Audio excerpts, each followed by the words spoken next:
ওয়ালাইকুম আসসালাম মাহি।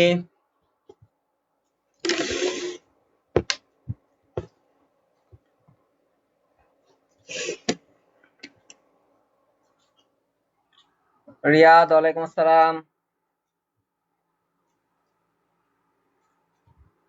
কেমন আছো সবাই?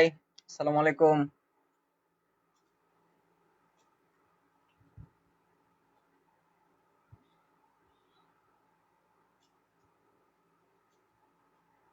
প্রীতি ওয়ালাইকুম আসসালাম।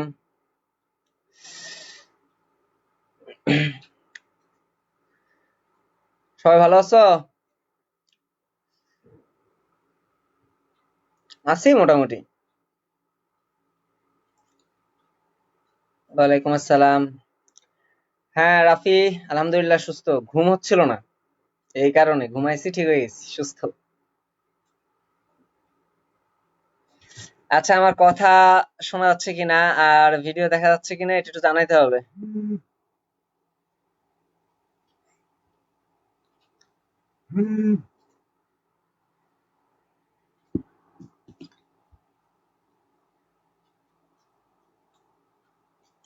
এটা হলো সিরিয়াল ক্লাস। এর আগে এর মনে হয় অর্ধেক শেষ করছিলাম, বাকি অর্ধেক শেষ করতে পারি নাই।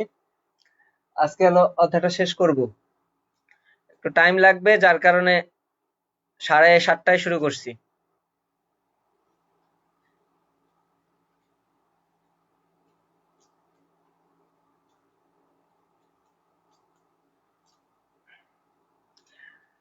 হ্যাঁ, আমি কথা দিলে কথা রাখার ট্রাই করি রে।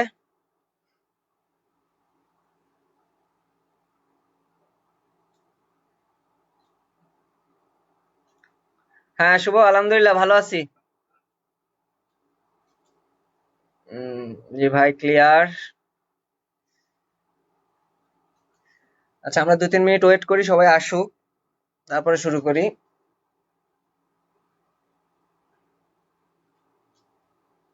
এই যারা রেগুলার ক্লাস করে তারা কি মোটামুটি আসছে শুভ? তাহলে আমি শুরু করে দেব, কমেন্ট কর।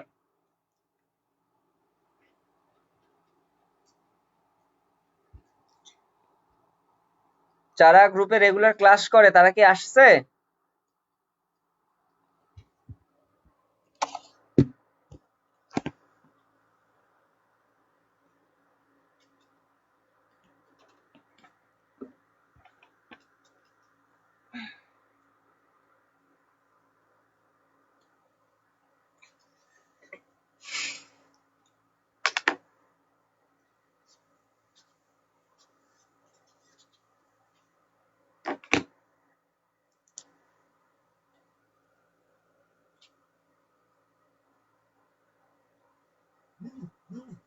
অধ্যায়ের নাম হলো চলন ও অঙ্গ সঞ্চালন। এর অর্ধেকটা আমি পড়াইছিলাম এর আগে। এই মাহি, হ্যাঁ আমার এই যে স্টুডেন্ট গুলারে একটু ডাক দে তো, এগুলো ফাজিল গুলা কোথায়, ট্যাগ কর এদেরকে, আমি ব্যাচে আর এটা পড়াবো না। হ্যাঁ শুভ, আমার গ্রুপে একটু শেয়ার করে দে।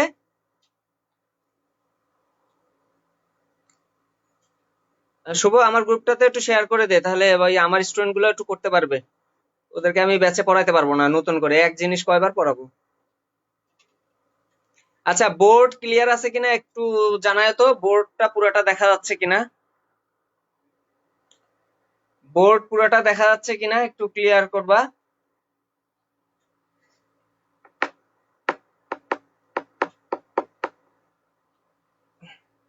পুরোটা না হলেও এই সাইড টুকু এতটুকু দেখতে পাইলেও হবে, আমি এই সাইডে লিখবো না আজকে আর, মানে এই সাইডে ঝামেলা আছে। বোর্ড দেখা যাচ্ছে পুরোটা? এই মাহি, ওই যে তোদের তোদের এই যে প্রাইভেট ব্যাচের গ্রুপে লাইভটা শেয়ার করে দে, তাহলে ওই যে সবাই আসতে পারবে। আমি বলছি আমি আর পড়াতে পারবো না। জি ভাইয়া, ক্লিয়ার, কথা শোনা যাচ্ছে। ওকে, তাহলে আমরা শুরু করে দিই, যথেষ্ট স্টুডেন্ট আসছে। আচ্ছা, চলন এবং অঙ্গ সঞ্চালন আমরা যেটা পড়ছিলাম, আমরা মেবি যথাসম্ভব হইলো কার্পাল অস্থি সবকিছুই শেষ করছিলাম। তারপরে অস্থি সন্ধি পড়াইতে পারি নাই। কতটুকু পড়াইছিলাম মনে আছে তোদের? আমার তো মনে নাই, অনেকদিন আগে ক্লাস নিছিলাম। থোরাসিক, কশেরুকা। আচ্ছা, বুঝতে পারছি। তাহলে আমরা একটু একটু পিছন থেকে শুরু করি, যে আমরা মেরুদণ্ডে কিন্তু অনেকগুলা কশেরুকা পাইছিলাম। মনে আছে কিনা তোমাদের, যে সার্ভাইকাল, থোরাসিক, লাম্বার, স্যাক্রাল, কক্সিজিয়াল, এই অস্থিগুলা কিন্তু আমরা পাইছিলাম, কশেরুকা গুলা। তো এগুলার মধ্যে আমরা যদি আদর্শ বলতে চাই, যদি বলে পরীক্ষায় যে রিটেনে যে একটা আদর্শ কশেরুকা আঁকো বা বলো কোনটি আদর্শ কশেরুকা, তাহলে সেটার নাম হবে কিন্তু থোরাসিক। থোরাসিক গুলাকে আদর্শ বলা হয়। আচ্ছা, তাহলে থোরাসিককে যদি একটা আদর্শ কশেরুকা বলি, তাহলে আদর্শ কশেরুকাটা যদি আঁকতে বলি, তাহলে আমরা কিভাবে আঁকবো একটু চেনার চেষ্টা করি। একটু পিছন থেকে শুরু করলাম ক্লাসটা, সমস্যা নাই, কারণ আমার 9টা পর্যন্ত টাইম আছে, আমি চেষ্টা করব অনেকক্ষণ ক্লাস নেওয়ার। আচ্ছা আচ্ছা, শরীরও ভালো। এটা হলো একটা আদর্শ কশেরুকা। তো আদর্শ কশেরুকা দেখতে আমি মনে হয় লাম্বার পড়াইছিলাম, মনে পড়ে, হ্যাঁ লাম্বারে লাম্ব দিয়ে একটা জিনিস পড়াইছিলাম, তাই না? একটু বলতো যে লাম্ব পড়াইছিলাম কিনা। লাম্ব এই পর্যন্ত মনে হয় পড়াইছিলাম, লাম্ব, LAMB, লাম্বার কশেরুকার যে সবগুলা বৈশিষ্ট্য, যে লার্জ আর্টিকুলার প্রসেস বেশি, এগুলা ম্যামিলারি প্রসেস আছে, আর হলো অ্যাক্সেসরি প্রসেস। লাম্ব পড়াইছিলাম কিনা এটুকু একটু জানাও, তাহলে হবে। আর আমি এখন যেটা আঁকতেছি সেটা হলো থোরাসিক। থোরাসিক বা আদর্শ যাকে বলা হয়, আদর্শ কশেরুকা। তরুণাস্থি পর্যন্ত পড়াইছেন? আচ্ছা আচ্ছা, তার মানে তরুণাস্থির চিত্রগুলা কি আঁকছিলাম? তরুণাস্থির চিত্র আঁকছিলাম জেসমিন? ওকে, একটু কমেন্ট করো, আমি জানাই দিই।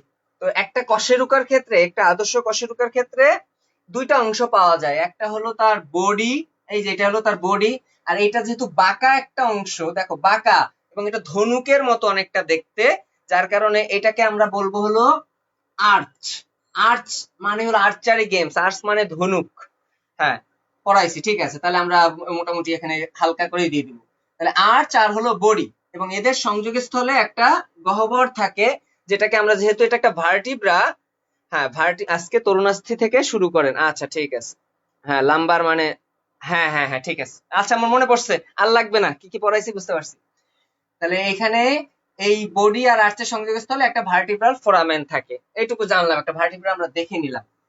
আচ্ছা, যেহেতু আমাদের হাড্ডি গুড্ডি শেষ, এবার আমরা তরুণাস্থিতে চলে যাই। তবে একটা জিনিস পড়াই নাই, সেটা আমি পড়াবো তোমাদের। সেটা হলো অস্থি আসলে দুই ধরনের। আমরা শরীরে যতগুলো অস্থি পাই, এটা আসলে দুই ধরনের, এবং এটা একটা রিটেন কোশ্চেন। কি কি ধরনের? কিছু অস্থি পাওয়া যায় নিরেট অস্থি, আর কিছু অস্থি পাওয়া যায় স্পঞ্জি অস্থি। মজার কাহিনী হলো, এই স্পঞ্জি অস্থি যদি না থাকতো তাহলে আমাদের এই মাথার ওজন হইতো প্রায় মনে করো 7-8 কেজি, মানে পুরোটাই চিন্তা করো একটা অস্থি। কিন্তু স্পঞ্জি হওয়ার কারণে এর ভিতরে বাতাস থাকে, মানে ফাঁকা ফাঁকা জায়গা থাকে, পাতলা ধরনের থাকে, যার কারণে এর ভিতরে ভিতরে বাতাস থাকে। তো এই কারণে এটা একটু হালকা হয়, এই জন্য মাথাটাকে কিন্তু আমি ইজিলি এখন ভর সইতে পারতেছি, তা না হলে মাথা ধরে রাখার জন্য 3-4 জন লাগতো। তাহলে এই নিরেট অস্থির একটা একক আছে, মানে যদি বলে যে নিরেট অস্থি তুমি তুমি কিভাবে চিনবা, তাহলে একটাই উত্তর যে নিরেট অস্থির একটা একক আছে যার নাম হলো হ্যাবারশিয়ান তন্ত্র। হ্যাবারশিয়ান তন্ত্র। এই হ্যাবাসিয়ান তন্ত্রের ইম্পর্টেন্ট কথা কি, হ্যাবাসিয়ান তন্ত্র থাকে শুধুমাত্র নিরেট অস্থিতে, স্পঞ্জি সদৃশ অস্থিতে কোনো হ্যাবাসিয়ান তন্ত্র থাকে না। এটা একটা ইম্পর্টেন্ট কথা যে নিরেট অস্থিতে হ্যাবাসিয়ান তন্ত্র থাকে। তাহলে এখন হ্যাবাসিয়ান তন্ত্র যদি পরীক্ষায় আসে তাহলে আমি কিভাবে লিখবো, এটা খুব ইম্পর্টেন্ট। তো হ্যাবাসিয়ান তন্ত্র লেখার জন্য আমাকে 4টা চিত্র আঁকতে হবে। এখন আগেই ভয় পেয়ে যাও না ভাই 4টা চিত্র কিভাবে আঁকবো, খুবই সহজ, দেখো কত তাড়াতাড়ি আমি আঁকি। এটা একটা হিউমেরাস বা একটা নিরেট অস্থি, এই যে হাতের যে হিউমেরাস ছিল নিরেট অস্থি। এই নিরেট অস্থির ভিতরে কি থাকে বলো, অস্থির ভিতরে থাকে অস্থি মজ্জা। এই যে অস্থি মজ্জাটা একটু দেখাই দিবা, এরকম শেষ, আমার একটা অস্থি আঁকা শেষ। এবার এই অস্থিটাকে আমি প্রস্থচ্ছেদ করলাম, মানে মাঝখান দিয়ে কাটলাম, কাটার পরে অনুবীক্ষণ যন্ত্র দিয়ে দেখলাম। তাহলে এটা যদি 1 নাম্বার চিত্র হয়, আমার 2 নাম্বার চিত্রটা হবে অনুবীক্ষণ যন্ত্র দিয়ে দেখছি, তাহলে তো বড় হবে। হ্যাঁ, চিত্রটা এই যে এরকম বড় করে আঁকলাম। দেখো এটা কিন্তু পুরোটা আঁকতে পারি না, এটা কিন্তু পুরোটা গোল। এই মাঝখানে এখানে কি থাকবে তাহলে বলো, এখানে থাকবে অস্থি মজ্জা, কিন্তু সেটা তোমার দেখাইতে হবে না, আমি জাস্ট তোমাকে বোঝানোর জন্য দিছি, তুমি আঁকবে এতটুকুই। আর এটা এক সাইড, এটা কিন্তু পুরোটা আমি আঁকতে পারি নাই, জাস্ট একটা সাইড আঁকছি। ওকে, এবার দেখো এখানে কি কি দেখা যায়, এখানে দেখা যায় অনেকগুলো এরকম ছোট ছোট জিনিস। তো তুমি কতগুলো দেখাবা পরীক্ষায়, জিজ্ঞেস করো যে ভাইয়া আমি কতগুলো দেখাবো, তুমি সর্বোচ্চ 3টা বা 4টা দেখো, দ্যাটস মোর দ্যান এনাফ। এবং সাথে এর চারপাশে কি সার্কেল করবা, এরকম ডট ডট চিহ্ন দিবা। এখন আমি স্পষ্ট বুঝতে পারতেছি না যে এগুলো আসলে কি, তাই এরকম করে ডট ডট চিহ্ন দিয়ে দিবা। আমি কিন্তু রিটেন পড়াচ্ছি, রিটেন হ্যাবাসিয়ান তন্ত্রের রিটেন পড়াচ্ছি, যেভাবে আঁকতে বলবো সেভাবে আঁকবা পরীক্ষার হলে। এই আর এইটাও দিয়ে দিলা, তাহলে আমার কিন্তু পড়া শেষ অনেকটা, 2 নাম্বার চিত্র শেষ। তাহলে এটা প্রথম চিত্র, এটা 2 নাম্বার চিত্র, হ্যাবাসিয়ান তন্ত্র মোটামুটি দেখতেছি। এবার কি করতেছি, এইটুকু অংশকে আরো বড় করে দেখতেছি। তাহলে আরো বড় করে যদি দেখি, তাহলে প্রথম চিত্রটা মুছে দিলাম, দ্বিতীয়টা মুছে দিলাম কারণ জায়গা শর্ট। এটা যদি আরো বড় করে দেখি তাহলে আমি কিভাবে দেখবো, দেখবো মাঝখানে একটা বড় নালী, হ্যাঁ, আর এই 4 সাইড এরকম সার্কুলার কিছু জিনিস আছে, যেগুলো তোমরা চাইলে কম্পাস দিয়ে আঁকতে পারো, মানে কম্পাস ধরে আঁকবা, তাহলে একবার এই জায়গা মতো হবে। এখন অনেকে কোশ্চেন করো যে ভাইয়া তাহলে আমি কতগুলো সার্কেল দিব, ভাইয়া সর্বোচ্চ 2টা কি 3টা দাও, কিন্তু সার্কেল থাকে, এই সার্কেল গুলা মানে এই সার্কেল গুলা থাকে 5 থেকে 15টি একটা হ্যাবাসিয়ান তন্ত্রে। তাহলে আমি কয়টা পরীক্ষার হলে আঁকবো, আমি পরীক্ষার হলে মাত্র 3টা আঁকবো, 3টা আঁকলেই এনাফ, 3টা আঁকলেই এনাফ। এটা 3 নাম্বার চিত্র। আচ্ছা, প্রথম 2টা চিত্র আঁকলাম, এবং এই সার্কেল গুলাকে অবশ্যই তুমি যোগ করে দিবা। তাহলে যোগ করে দিলেই যা নাম হয়ে যাবে তার নাম হলো নাম্বার 1 ল্যামেলি। তাহলে প্রথম পয়েন্ট তুমি লিখবা ল্যামেলি পাওয়া যায়, সার্কেল গুলা সারিগুলাকে বলা হয় ল্যামেলি। তো এখন জিজ্ঞেস করতে পারো যে ভাইয়া এগুলা কি আঁকলেন, এইগুলা হলো অস্থিকোষ থাকার জায়গা, প্রত্যেকটা অস্থিকোষ এইসব জায়গাতে থাকে, যে জায়গাগুলাকে বলা হয় ল্যাকুনা। তাহলে ল্যাকুনা যদি লেখো, ল্যাকুনার পরে পয়েন্টটা কি লিখবা, একটা কথাই লিখবা যে ল্যাকুনা হলো অস্থিকোষ থাকার জায়গা। তাহলে এটা একটু ইংলিশে বলবা, অস্থিকোষের ইংরেজি কি, অস্থিকোষের ইংরেজি হলো অস্টিওসাইট। কোনো কিছু শেষে যদি সাইট দেখো, সাইট মানে হলো পরিণত অস্থিকোষ। এখন যদি বলি যে অপরিণত অস্থিকোষ, তাহলে নাম কি হবে, তাহলে যদি বইয়ের কোথাও দেখো যে কোথাও ব্লাস্ট কথাটা লেখা আছে, যে কোনো ওয়ার্ডের শেষে ব্লাস্ট কথাটা লেখা আছে, ব্লাস্ট থাকলেই সেটা বোঝাবে হলো অপরিণত, আর সাইট থাকলেই সেটাকে বলবো পরিণত। ফাল্গুনি তোমার নেট প্রবলেম, আমিও দেখতেছি তো, কই আমার এখানে ব্লার হচ্ছে না, তোমার নেট প্রবলেম, নেটটা রিকানেক্ট করো, ঠিক হয়ে যাবে। তাহলে এই দুইটা দেখাইলাম সার্কেল, মাঝখানে একটা গহ্বর, এটা 3 নাম্বার চিত্র। এখন এর ভিতরে আমার কিন্তু কিচ্ছু হয় নাই, আমার চিত্র হয়ই নাই এখন পর্যন্ত, আমি অস্টিও সাইট গুলো দেখাইতে হবে, প্রত্যেকটার ভিতরে এরকম সার্কেল করে দিবা। এইগুলো হলো ল্যাকুনার ভিতরে এই নীল নীল অস্থিকোষ, অস্টিওসাইট আমি দিয়ে দিলাম। ল্যাকুনার ভিতরে নীল নীল অস্টিওসাইট দিয়ে দিলাম। তাহলে তুমি লিখবা ল্যাকুনা হলো অস্টিওসাইট থাকার স্থান, ল্যামেলি হলো অস্থিকোষগুলোর যে সারিতে থাকে তাকে বলা হয় ল্যামেলি। তো এই ল্যামেলি থাকে লিখে দিবা 5 থেকে 15টি, কিন্তু তোমার 5 থেকে 15টি দেখানোর কোনো প্রয়োজন নাই। মাঝখানে যে নালীটা থাকে এইটাকেই বলে একটা হ্যাবাসিয়ান তন্ত্র। তাহলে মাঝখানে নালীটাকে আমি বলবো কি? হ্যাবাসিয়ান নালী। হ্যাবাসিয়ান নালী দিয়ে কি কি যায়? একটা যায় ধমনী, একটা যায় শিরা, একটা যায় লসিকা, আর একটা স্নায়ু যায়। দেখাইলে দেখাইতে পারো, না দেখাইলে নাই। তাহলে তুমি আরেকটা পয়েন্ট লিখবা, 3 নাম্বার পয়েন্ট, যে হ্যাবাসিয়ান নালীও পাওয়া যায়। হ্যাবাসিয়ান নালীর পয়েন্টে কি লিখবা? লিখবা যে এর ভিতর দিয়ে একটি ধমনী, একটি শিরা, একটি লসিকা নালী প্রবাহিত হয়। তাহলে আমার হ্যাবাসিয়ান নালীর বর্ণনাও কিন্তু চলে গেল। এরপরে যেটা লাস্ট সেটা হলো এই এখনো কিন্তু হয় নাই, প্রত্যেকটাতে কিন্তু আমার নিউক্লিয়াস দিতে হবে, কারণ এগুলো কোষ, এগুলো কোষ। তাহলে প্রত্যেকটাতে আমি কিন্তু নিউক্লিয়াস দেব। জাস্ট একটা ফোঁটা দিয়ে দিবা শেষ, যেন বুঝতে পারে যে নিউক্লিয়াস আছে। আমি তোমাদের ভুলগুলা বলে দিচ্ছি যে কোথায় ভুল হয় এই রিটেন গুলায়। আর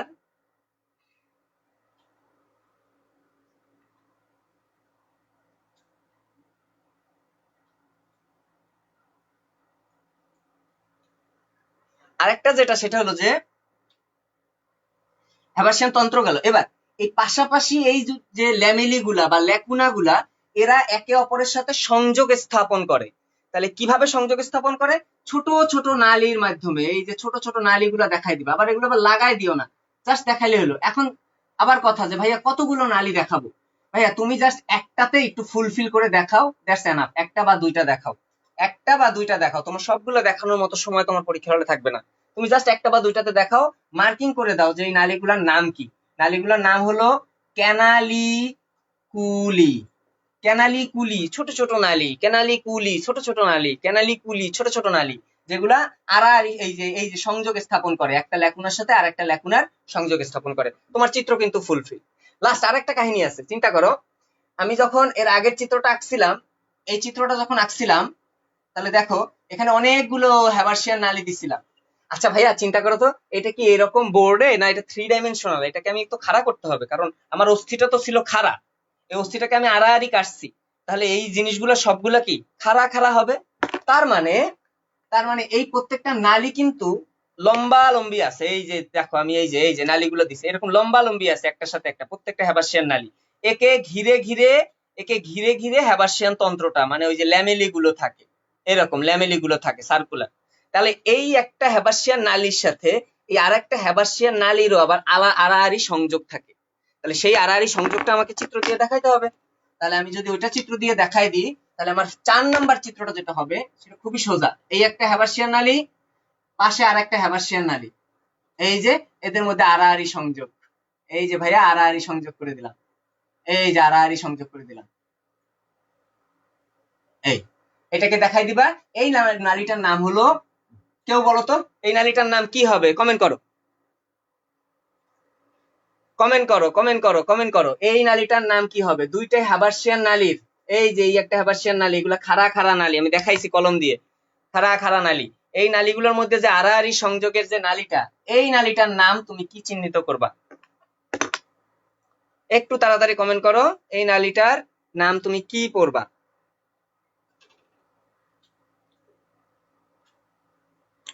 সেকেন্ড ইয়ারের অনেক স্টুডেন্ট আছো, পারা উচিত। ভকম্যান্স ক্যানাল, ভেরি গুড। তাহলে তুমি যদি এটাকে ভকম্যান্স নালী দিয়ে দাও, তাহলে আমার পড়া হয়ে গেল। তাহলে আমার 4টা চিত্র। এখন পরীক্ষা হলে ভাইয়া সবারই যে আধা ঘন্টা 1 ঘন্টা পড়ে থাকবে তা কিন্তু না। তাহলে তোমার যদি খুবই কম সময় থাকে তখন তুমি কি করবা? তখন তুমি কোন চিত্রটা আঁকবা? এই একটা চিত্র শুধু আঁকবা, তাহলেও হবে। কিন্তু আমার মতে 4টা চিত্র আঁকা উচিত, কিন্তু 4টা চিত্র আঁকতে সময় বেশি লাগবে না, জাস্ট 2-3 মিনিট। তুমি যদি প্র্যাকটিস করো দেখো ধাপ ধাপ তুমি আঁকতে পারতেছো। তাহলে এই হ্যাবাসিয়ান নালী পারবা কিনা বলো। আমি এখন কিছু কোশ্চেন করব, টাস টাস করে উত্তর দিবা। আমার বর্ণনা কিন্তু বেশি না, জাস্ট পয়েন্ট গুলা উল্লেখ করে দিবা। নাম্বার 1 কোশ্চেন, সবাই উত্তর করো, খুব তাড়াতাড়ি উত্তর করবা। বলো যে ল্যামেলি কতগুলি থাকে? ল্যামেলি কতগুলি থাকে একটি হ্যাবাসিয়ান তন্ত্রে? ল্যামেলি কতগুলি থাকে হ্যাবাসিয়ান তন্ত্রে? আমি সব কোশ্চেনের উত্তর ক্লিয়ার করে দিছি, যে কোন চিত্রটা আঁকবা, কি রকম সঠিক উত্তর আঁকা হবে, কিভাবে আঁকতে হয়, কি জিনিসটা বুঝা, সব বলে দিছি। এটা নিয়ে আর টেনশনের কিছু না। 5 থেকে 15টি, ভেরি গুড, একটা উত্তর হয়ে গেছে। আচ্ছা, 5 থেকে 15, সাবরিনা জেমি 5 থেকে 15। আচ্ছা, এরপরে হলো দ্বিতীয় কোশ্চেন, ক্যানালি কুলিগুলো কিসের ভিতরে সংযোগ স্থাপন করে? ক্যানালি কুলিগুলো কিসের ভিতরে সংযোগ স্থাপন করে? ক্যানালি কুলিগুলো কিসের ভিতরে সংযোগ স্থাপন করে?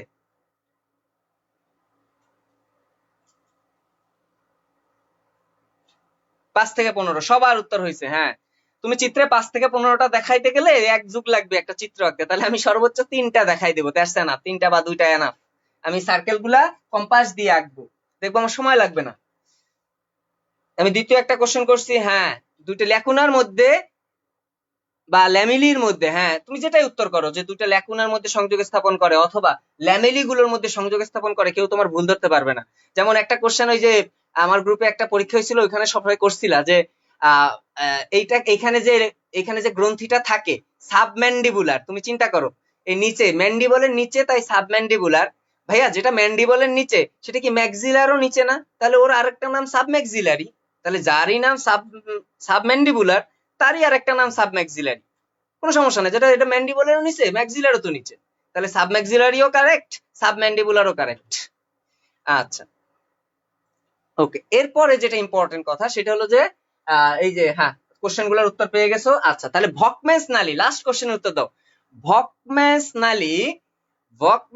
নালী কার কার মধ্যে সংযোগ স্থাপন করে? এমসিকিউ কোশ্চেন, লাস্ট কোশ্চেন এটা এই হ্যাবাসিয়ান তন্ত্র নিয়ে। এরপরে আমরা তরুণাস্ত্রী শুরু করব। ভকম্যান্স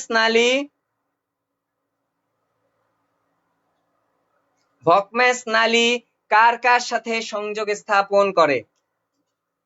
এটা উত্তর পারলে পাস।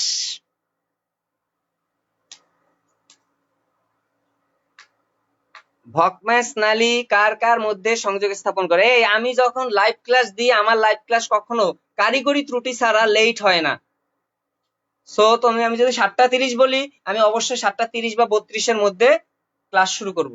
8টা বললে 8:05 কি 8:02 এর মধ্যে ক্লাস শুরু করব। তো তোমরা আগে আসলেই ভালো হয়, যদি ক্লাস করার ইচ্ছা থাকে আর কি। হ্যাঁ, হ্যাবাসিয়ান নালীর মধ্যে এনাফ, আমাদের রিটেন কোশ্চেন শেষ, এমসিকিউ শেষ। এবার হলো তরুণাস্থি।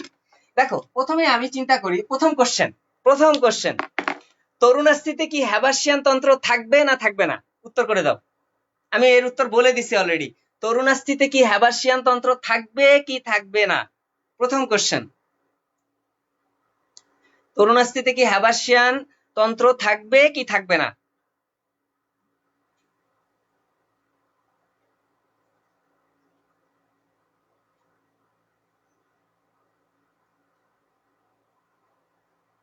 থাকবে না, ভেরি গুড, শুধুমাত্র থাকবে নিরেট অস্থিতে, কোনো কথা নাই। হ্যাঁ, তরুণাস্থিতেও থাকবে না, স্পঞ্জি সদৃশ অস্থিতেও থাকবে না। আচ্ছা, তো তরুণাস্থির মাতৃকা কি হবে? ভাই দেখো, এই যে নাক, এই একটা তরুণাস্থি, এই যে কান, এই একটা তরুণাস্থি, তাহলে এগুলো তো নরম, তো এগুলার ম্যাট্রিক্স কি আমি কঠিন বলতে পারবো?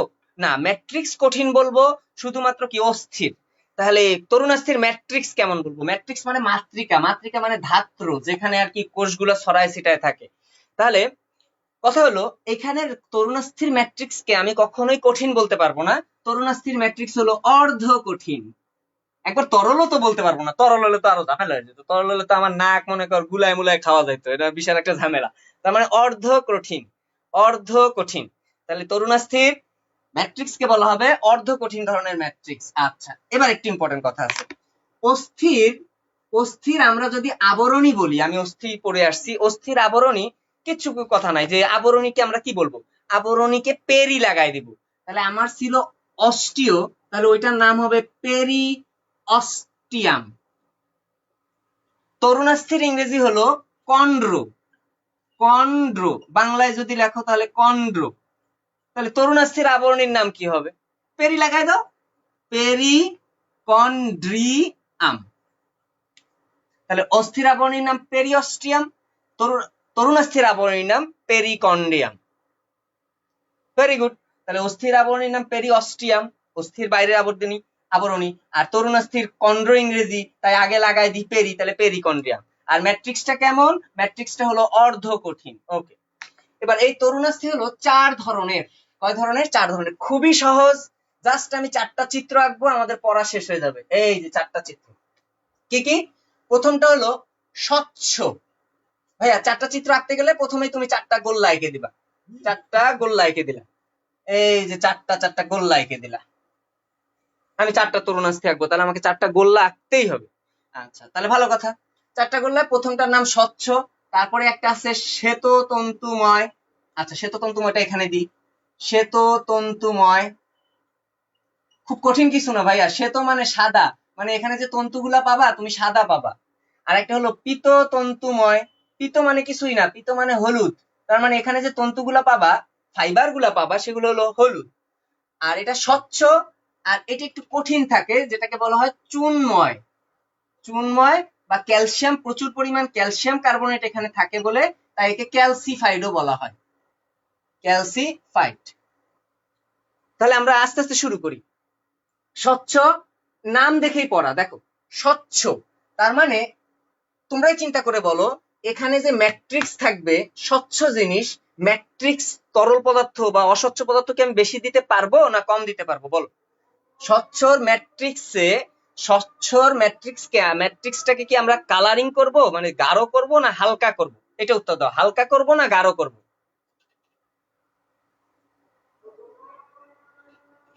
হালকা করব না গাঢ় করব? স্বচ্ছর চিত্র আঁকার সময় হালকা করব না গাঢ় করব? আমি কিন্তু রিটেন এমসিকিউ দুইটাই কভার করব, সেজন্য আমি চিত্র আঁকাও শেখাচ্ছি।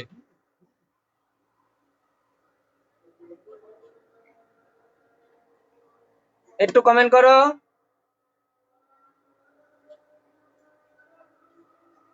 যে স্বচ্ছটা হালকা, ভেরি গুড। তার মানে তুমি খুবই পাতলা করে এরকম ম্যাট্রিক্স দিবা। আচ্ছা, দিলা। আর এটা দেখো, এটা চুনময় বা ক্যালসিফাইড, মানে প্রচুর পরিমাণ ক্যালসিয়াম কার্বনেট এখানে থাকবে। তার মানে তোমরা যখন এটা আঁকতে যাবা, তখন এরকম একটু পেন্সিল গুলাকে আড়াআড়ি ধরে, এরকম আড়াআড়ি ধরে, আগে ছোটবেলায় করতাম না, এরকম মার্কিং করে দিবা, একটু গাঢ় করার চেষ্টা করবা। আচ্ছা, এবার আমি ম্যাট্রিক্সের কাহিনী শেষ, এবার দ্বিতীয় কাহিনী। স্বচ্ছ যেহেতু, তাহলে চিন্তা করো এখানে এক্সট্রা কিছুই থাকবে না, মানে কোনো তন্তু কিন্তু থাকবে না, কিন্তু তরুণাস্থি কোষ তো থাকবে।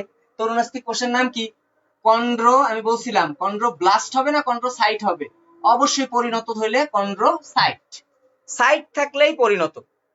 আচ্ছা, তাহলে আমি যদি এখানে দেই কোষগুলো, এই যে তরুণাস্থি কোষ, একই কাহিনী। তরুণাস্থি কোষগুলো ল্যাকুনার ভিতরে থাকে, ল্যাকুনার ভিতরে, এই যে ল্যাকুনা, এই তরুণাস্থি কোষ, এই যে ল্যাকুনা, এই যে তরুণাস্থি কোষ, এই যে ল্যাকুনা, এই যে তরুণাস্থি কোষ। এখন মানে আমার ইচ্ছা হলো আমি হাজার হাজার কোষ দিয়ে দিলাম, সেটা কিন্তু আমি পারবো না, কারণ এটা একটা স্বচ্ছ জিনিস, তাহলে কোষের সংখ্যা একটু কম দিবা। আর আমি সুন্দর করে আঁকতে পারি নাই, তোমরা সুন্দর করে আঁকবা, এগুলো ছোট ছোট একই রকমের সাইজের দিবা। কিন্তু এখনো চিত্র আমার হয় নাই, কারণ প্রত্যেকটাতে আমার নিউক্লিয়াস দিতে হবে, প্রত্যেকটাতে আমি নিউক্লিয়াস দেবো। তাহলে আমার এবার স্বচ্ছ হয়ে গেল। চুম্বক বা ক্যালসিফাইডের বেসিকটা কি? এটা হলো ম্যাট্রিক্সটা একটু গাঢ় থাকবে, এবং এর ভিতরেও কি থাকবে? অস্থিকোষ দিয়ে দাও। এই যে ল্যাকুনা দাও আগে, এই যে ল্যাকুনা, এই যে ল্যাকুনা, এই যে ল্যাকুনা, এই যে ল্যাকুনা, এবং ল্যাকুনার ভিতরে কি? ল্যাকুনার ভিতরে এবার ওই কোষগুলো যেখানে থাকে তার নামই ল্যাকুনা। এই যে তরুণাস্থি কোষ দিয়ে দিলা, এই যে নিউক্লিয়াস দিয়ে দিলা। নিউক্লিয়াসের কথাটা ভুলো না, কোষ মানে নিউক্লিয়াস, আর বেশি বাদে। আচ্ছা, তাহলে আমাদের হয়ে গেল, কিন্তু এটা সবসময় সতর্ক থাকবা যে এটা একটু যাতে গাঢ় হয়, ম্যাট্রিক্সটা যাতে একটু গাঢ় হয়। কারণ কারণ কেন গাঢ়? কারণ এতে আমি বলছি ক্যালসিয়াম কার্বনেটের পরিমাণ প্রচুর বেশি থাকে। এইবার আসো তন্তুময়। তন্তুময়, তন্তুময়, তন্তুময়, মানে এখানে কিন্তু কোনো তন্তু লেখা ছিল না, তার মানে এইটা, এই দুটো আঁকতে গেলে আমার তন্তুর হিসাব করতে হবে। তাহলে তন্তু বা ফাইবার কি রকমের হয়? শ্বেত তন্তুময়তে তালবেশ্য আছে, এই স দিয়ে মনে রাখবো এখানে যে তন্তুগুলো থাকবে সেগুলো অবশ্যই সমান্তরাল থাকবে। সমান্তরাল, এই স দিয়ে মনে রাখবো সমান্তরাল, তার মানে শ্বেত তন্তুময় গুলো সমান্তরাল। দেখো, তাহলে আমি যদি সমান্তরাল কিছু তন্তু আঁকি, এই যে একটা তন্তু, এই যে দুইটা তন্তু, তারপরে এই একটা আঁকলাম, এই যে সমান্তরাল, আর একটা আঁকলাম, মনে করো এই যে আর একটা দিলাম, এই যে সমান্তরাল। তাহলে তন্তুগুলা কিন্তু সবগুলা কেমন আঁকছি? আমি সমান্তরাল দিছি। তাহলে এ যদি, এর সাথে এটা বিপরীত, তাহলে একে যদি আমি সমান্তরাল দেই, তাহলে অবভিয়াসলি এটা আমি সমান্তরাল দিতে পারবো না। এটা তন্তুগুলা কেমন? আচ্ছা, এবার আরেকটা মজার জিনিস চিন্তা করো, এটা যদি সমান্তরাল হয়, সমান্তরালের কি আমি শাখা প্রশাখা দিতে পারবো? কখনোই না। তার মানে এই এই চিত্র আঁকার সময় আমি কোনো শাখা দিতে পারবো না। কিন্তু এর ক্ষেত্রে তো সমান্তরাল না, তাহলে এর ক্ষেত্রে ইজিলি আমি কি দিতে পারবো, বিভিন্ন ধরনের এরকম শাখা দিতে পারবো। এই যে শাখা দিয়ে দিলাম। কিন্তু আমার চিত্র কি হয়েছে বলতো? চিত্র কি আমার ফুলফিল হয়ে গেছে, আঁকা শেষ? আমি চিত্র, শুধু চিত্র পড়াই নাই, আমি কিন্তু বৈশিষ্ট্য পড়ায় ফেলতেছি। আমি কিন্তু বৈশিষ্ট্য এক্সট্রা করে বলবো না, সে তন্তুময় এগুলা, তন্তুময় এগুলা, এগুলা বলবো না। তোমরা শুধু উত্তর করো যে আমার চিত্র আঁকা শেষ কিনা এই দুইটা। না, কখনোই শেষ না, কারণ আমি এখনো কোর্স দেই নাই। তরুণাস্থি কোর্স দিতে হবে না? অবশ্যই তরুণাস্থি কোর্স দিতে হবে, এখানেও দিতে হবে একই। এই সংখ্যা কত, 5-6টা দাও, মোর দেন এনাফ, এর বেশি লাগে না। এখনো শেষ হয় নাই, এখনো শেষ হয় নাই, কারণ নিউক্লিয়াস দেই নাই। দিলাম নিউক্লিয়াস, দিলাম নিউক্লিয়াস। এখনো শেষ হয় নাই, কারণ আমি ম্যাট্রিক্স দেই নাই। দাও ম্যাট্রিক্স। এইবার হলো ফুলফিল। তাহলে এখানের ক্ষেত্রে ইম্পর্টেন্ট বৈশিষ্ট্য হলো শ্বেত তন্তুময়ের তন্তুগুলো সমান্তরাল থাকে, পীত তন্তুময়ের তন্তুগুলো সমান্তরাল থাকে না। শ্বেত তন্তুময়তে কোনো শাখা প্রশাখা থাকে না তন্তুগুলোতে, পীত তন্তুময়তে শাখা প্রশাখা থাকে। এবং আরেকটা ইম্পর্টেন্ট, সবচেয়ে বেশি ইম্পর্টেন্ট যেটা, সেটা হলো পীত তন্তুময় যে তন্তুগুলো বা এগুলো, এরা হলো স্থিতিস্থাপক গুণ সম্পন্ন। স্থিতিস্থাপক, তো আমি স্থিতিস্থাপক পড়বো না, আমি পড়বো ইলাস্টিক। স্থিতিস্থাপকের ইংরেজি হলো ইলাস্টিক। Elastic, elastic. তাহলে অবশ্যই এখানে যে তন্তুটা লাগবে সেটা হবে ইলাস্টিন তন্তু। তাহলে স্থিতিস্থাপকের ক্ষেত্রে আমার লাগবে ইলাস্টিন তন্তু। আজকে কিন্তু একটু লং ক্লাস হবে, আমি সব পড়াবো এবং ডিটেইলস পড়াবো, আমি বাকি রাখবো না, অর্ধেক অর্ধেক লাফায় লাফায় পড়াতে আমার ভালো লাগে না। ইলাস্টিক এবং তন্তুটা লাগবে ইলাস্টিন। আচ্ছা, তাহলে এটা যদি ইলাস্টিন হয়, এখানের তন্তুটাকে আমি কখনোই ইলাস্টিন বলতে পারবো না। এখানের তন্তুটার নাম কি হতে পারে একটু কমেন্টে জানাও। এটার স্থিতিস্থাপক গুণ আছে তাই এটা ইলাস্টিন তন্তু আছে, কিন্তু এর স্থিতিস্থাপক গুণ নাই। তাহলে আমি ইলাস্টিক ওয়ার্ডটা তো আনতেই পারবো না, তাহলে কি ওয়ার্ড আনতে পারবো, মানে এখানে তন্তুগুলোর নাম কি হবে? তন্তুগুলার কিছুই না, তন্তুগুলা প্রোটিন। বলো কোন ধরনের প্রোটিন এখানে লাগবে, একটু কমেন্ট করো, কোন ধরনের প্রোটিন এখানে লাগবে? ইলাস্টিন এখানে চলে গেছে।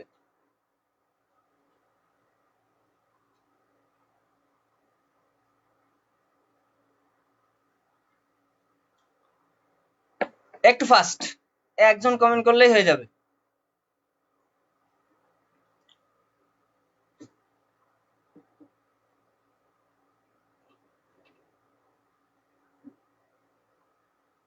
Collagen, very good. এখানে আমরা যে তন্তুগুলা পাবো সেগুলো হলো কোলাজেন ফাইবার, এর কোন স্থিতিস্থাপক গুণ নাই।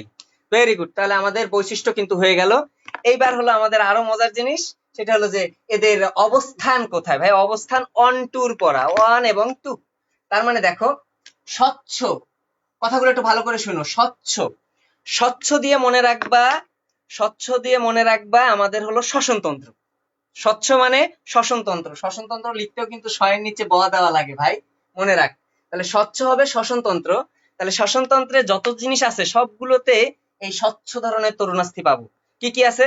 নাক, তারপরে ষড়যন্ত্র, শ্বাসনালী, 3টা তো হয়ে গেল। নাক, ষড়যন্ত্র, তারপরে কি শ্বাসনালী, 3টা হয়ে গেল। এই স্বচ্ছর আরেকটা নাম হলো হায়ালিন। আমি কিচ্ছু মুখস্থ করব না, হায়ালিন। যখন হায়ালিন নামটা মনে রাখবো, হাতে মনে রাখবি হাঙর। তাহলে ভাই হাতে হলো হাঙর, হাঙরের দেহে পাওয়া যায়। আর হাঙরের বানানে দেখো উমগঙ্গা আছে, এই উমগঙ্গা দিয়ে মনে রাখবো যে ব্যাঙের দেহেও পাওয়া যায়। উমগঙ্গ উমগঙ্গ, কি সুন্দর মিল দেখো একটার সাথে। বইয়ে মনে হয় সিস্টেম করেই দিচ্ছে যে এইভাবে ছেলেপেলেরা পড়াশোনা করবে, এই জন্য আমরা এভাবেই দেই, এই জন্য আমাদের মনে রাখাও সহজ। মুখস্থ করার কোনো দরকার নেই, যাই মুখস্থ করবে না। হ্যাঁ, নাকে পাওয়া যায়, ষড়যন্ত্রে পাওয়া যায়, শ্বাসনালীতে পাওয়া যায়, কোনো প্রয়োজন নাই। স্বচ্ছতে শ্বসন, শ্বসনতন্ত্রে যেগুলো অংশগ্রহণ করবে, শ্বসনতন্ত্রে যেগুলো অংশগ্রহণ করবে সেগুলো সবকিছু নিব। শ্বসনতন্ত্রে কে কে লাগে? এই যে নাক, তারপরে কি ষড়যন্ত্র, তারপরে কি শ্বাসনালী বা ট্রাকিয়া। হায়ালিন যখনই মনে রাখবো যে স্বচ্ছর আরেকটা নাম হায়ালিন, হাতে হাঙ্গর, হাঙ্গরের বানানে উমগঙ্গ, উমগঙ্গ দিয়ে ব্যাং, তার মানে ব্যাং এবং হাঙ্গরের দেহেও পাওয়া যায়। তাহলে বলো পারবা কি না এটা, হ্যাঁ অথবা না, তাড়াতাড়ি কমেন্ট করো, না বললে আবার পড়াবো। হ্যাঁ ওই যে আনাম একটা খুব ভালো একটা জিনিস বলছিস, সিস্টেম করাই থাকে, জাস্ট আমরা খুঁজে পাই না, এটা হলো আসলে সত্যি কথা। হ্যাঁ ভেরি গুড, আমাদের খুঁজতে হবে। দ্বিতীয়টা দেখ, এটা পরে শ্বেততন্তু, এই পিততন্তু বা ইলাস্টিক। ভাইয়া ইলাস্টিক, ইলাস্টিক যেখানে আছে এটা মনে রাখবো যে এটা থাকবেও তিনটা ই যুক্ত এলাকায়, তিনটা ইলাস্টিকের ই, অবস্থানও তিনটা ই। কি কি? একটা ইতে হলো এপিগ্লোটিস, আর একটা ইতে হলো ইউস্টেশিয়ান টিউব, ওই যে কানের মধ্যে আছে না ইউস্টেশিয়ান নালী। আর আরেকটা ইতে হলো এপিগ্লোটিস, হ্যাঁ এক্সটার্নাল, এক্সটার্নাল এয়ার। এবার সবাই একটু কাজ করো, এটা পড়ার জন্য অবশ্যই তোমরা এখন কানে একটু হাত দাও, যার যার কানে সে হাত দাও, একবার কান তো ধরাই। হ্যাঁ এক্সটার্নাল এয়ার, এই যে বহিকর্ণ, এইখানে যে তরুণাস্থিটা পাওয়া যায়, তাহলে যে কেউ জিজ্ঞেস করলে বলবা এই যে আমার পিততন্তুময় তরুণাস্থি। তাহলে তিনটা ই, ট্রিপল ই হলো ইলাস্টিক, ইলাস্টিক হয়ে গেল। আচ্ছা এরপর পিততন্তুময় যখন যখন চলে গেল, এরপরে আমরা আসবো শ্বেততন্তুময়, আরো সোজা শ্বেত, স তো আছে, এই স দিয়ে আবার মনে রাখবো যে এটা এটার বানানে কিন্তু আবার দেখো এই যে সন্ধিস্থল, শ্বেততন্তুময় পাওয়া যাবে কোথায়? সন্ধিস্থলে। এটা কিভাবে মনে রাখবো? দেখো এগুলাকে একটা দড়ির মতো, তো দড়ি তো সন্ধি লাগাইতেই তো লাগে তাই না, মানে একটার সাথে আর একটা জোড়া লাগাইতেই তো দড়ি লাগে, তাই সন্ধিস্থলে। কোথায় সন্ধিস্থলে? এই যে আমরা কশেরুকা পড়ছি না, মনে করো এই একটা কশেরুকা, সার্ভাইকাল, তারপরে থোরাসিক, এগুলোর মধ্যে মধ্যেও তো কশেরুকা আছে। এই কশেরুকা গুলার ভিতরে একটা আর একটার সাথে, একটা অস্থি কখনো আর একটা অস্থির সাথে সরাসরি লাগতে পারে না, তাহলে কিন্তু একটু পরে ঘর্ষণে ওই অস্থিগুলো শেষ হয়ে যাবে। তাহলে অস্থির সাথে অস্থি আমি পড়াবো, অস্থি সন্ধি যদি সময় পাই। অস্থির সাথে অস্থি লাগার সময় হয় সে সুতা দিয়ে লাগে অথবা সে তরুণাস্থি দিয়ে লাগে। তাহলে যদি কোনো তরুণাস্থি দিয়ে কোনো সন্ধি সৃষ্টি হয়, সেই সন্ধিস্থলে পাওয়া যাবে শ্বেততন্তুময়।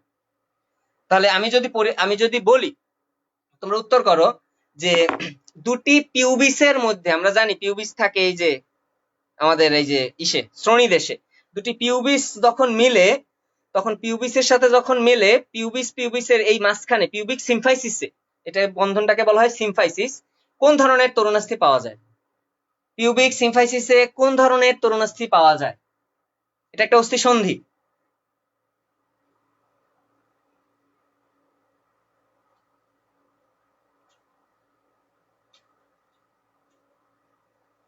পিউবিক সিম্ফাইসিসে কোন ধরনের তরুণাস্থি পাওয়া যায়?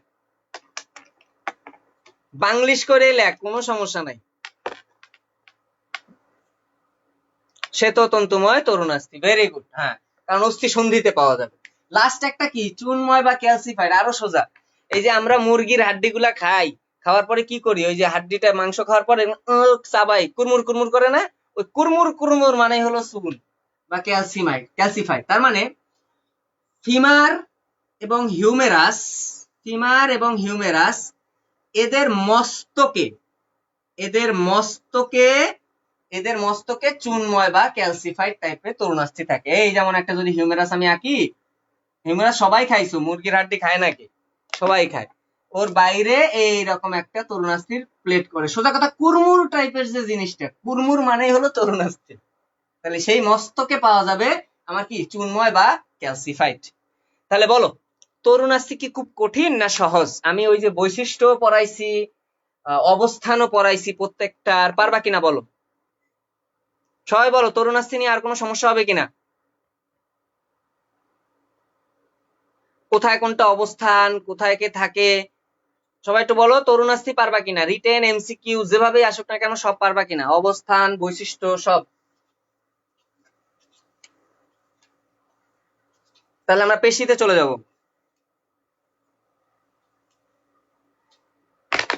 একবার এই সহজ, হ্যাঁ ইনশাল্লাহ পারবো। ওকে এরপরে আমরা যেটা যাব সেটা হলো পেশি তন্তু। প্রথম কথা, তাহলে আমি যদি বলি যে পেশি কয়টা আছে শরীরে, এক কথায় উত্তর দিবা 6 5 6। তাহলে আমাদের শরীরে মোট 656টি তোর পেশি আছে। আর এই পেশির প্রথম দিকের কিছু কথা আছে যেগুলা খুবই একটু ভেজাল্লা, একটু শুনবা 2 মিনিটের পড়া। পেশি জানলাম। তো আমরা কি জানি যে পেশির যে কোষগুলো, পেশি কোষগুলো আসলে তৈরি হয় অ্যাক্টিন এবং মায়োসিন এই দুই ধরনের প্রোটিন দ্বারা। অ্যাক্টিন এবং মায়োসিন এই দুই ধরনের প্রোটিন দ্বারা। ভালো কথা। এই দুইটা প্রোটিন থাকার পরে আমার পেশি কোষ তৈরি করে। পেশি কোষ, চিন্তা করো একটা কোষ মাত্র, ধরে নিয়ে এটা একটা পেশি কোষ। এই পেশি কোষের বাইরে একটা আবরণ থাকে। পেশি কোষের বাইরের যে আবরণ তাকে আমরা বলবো সার্কোলেমা। তাহলে প্রথম আবরণ আমরা পেয়ে গেলাম সার্কোলেমা। ভাইয়া বারবার বলতেছি এগুলা নিয়ে একটু সমস্যা হয়, ভালো করে শুনিস। সার্কোলেমা, ঐচ্ছিক পেশির সংখ্যা 656, ঐচ্ছিক পেশি, পেশি কোষ সার্কোলেমা। আচ্ছা, আরেকটা কথা আছে, এই পেশি কোষ কি একবারে মানে গুচ্ছ যদি থাকে, পেশি কোষটা একবারে ভিতরের দিকে থাকে, এই জন্য ভিতরের দিকের আবরণের নাম এন্ডো। এন্ডো মানে ভিতরে, মাইসিয়াম। তাহলে পরীক্ষা যদি আসে পেশি কোষের আবরণীর নাম কি, তাহলে উত্তর হবে এন্ডোমাইসিয়াম। এবার চিন্তা করো, পেশি কোষগুলো একত্রিত হয়ে, অনেকগুলো পেশি কোষ একসাথে হয়ে একটা পেশি তন্তু তৈরি করে। কি তৈরি করলো? পেশির ফাইবার তৈরি করলো, মায়োফাইব্রিল সব একসাথে পেশির ফাইবার তৈরি করলো। যে ফাইবার গুলোকে আমরা বলবো ফ্যাসিকুলাস বা পেশি তন্তু। এই পেশি তন্তুগুলোর যে আবরণ তার আলাদা নাম। এবার একটু বাইরের দিকে দাও, এটাকে আমরা বলবো পেরিমাইসিয়াম। পেরিমাইসিয়াম, পেশি তন্তুর আবরণ আমরা পাইলাম পেরিমাইসিয়াম। পেশি তন্তু, তাহলে পেশি কোষের আবরণ আমি বলছি এন্ডোমাইসিয়াম, কারণ এটা সবার ভিতরে থাকে। এই অনেকগুলো পেশি কোষ পেশি তন্তু গঠন করলো, নাম হয়ে গেল পেরিমাইসিয়াম। এরপরে অনেকগুলো পেশি তন্তু, এবার চিন্তা করো এই যে আমার এখানে ডেলটয়েড পেশি আছে, অনেকগুলো পেশি তন্তু কিন্তু এখানে আছে, তন্তুগুলো একটা গুচ্ছের সৃষ্টি করে। তাহলে এর পরেরটা আমার হয়ে যাবে পেশি গুচ্ছ। অনেকগুলো পেশি তন্তু একসাথে হয়ে তৈরি করে পেশি গুচ্ছ।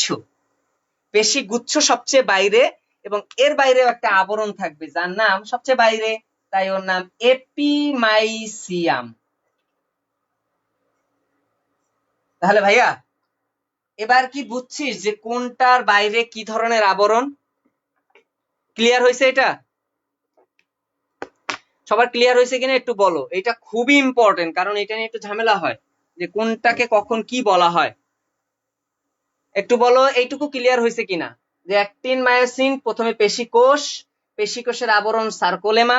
আরো মজা আছে, আরেকটু মজা দেখাই, সেটা হলো একটা পেশি কোষ যদি এরকম হয়, এটা একটা পেশি কোষ, তার বাইরে যে সার্কোলেমা, এইটা মনে করো সেই সার্কোলেমা, তাহলে তার ভিতরে তো একটা সাইটোপ্লাজমও থাকবে, কোষের ভিতরে সাইটোপ্লাজম থাকে না, তার নাম হয়ে যাবে সার্কোপ্লাজম।